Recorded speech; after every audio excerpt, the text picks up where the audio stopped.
Welcome to Man Does Tech, where I solve the problems you didn't even know you had.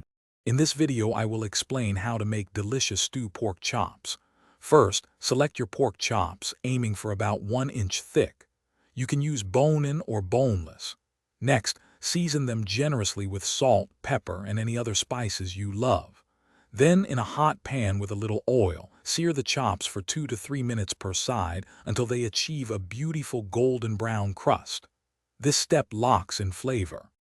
Once your chops are seared, remove them and set aside. In the same pan, add a bit more oil if needed. Then sauté your diced aromatics like onions, carrots, and celery until they become tender. Next, pour in about 1/2 cup of broth or wine to deglaze the pan, scraping up all those flavorful brown bits. Finally, add diced tomatoes, your favorite herbs, and 2 cups of chicken or vegetable broth to create the stew's foundation. Now it's time to bring it all together. Carefully return your seared pork chops to the pot, ensuring they are mostly submerged in the flavorful liquid.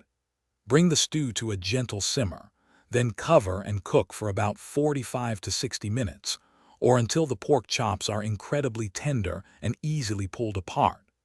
If you prefer a thicker stew, mix 1 tablespoon of cornstarch with 2 tablespoons of cold water to create a slurry. Then stir it in and cook until thickened.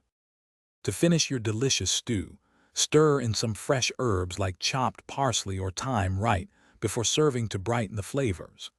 These tender stewed pork chops are fantastic served over creamy mashed potatoes, fluffy rice, or with a side of crusty bread to soak up all that wonderful sauce.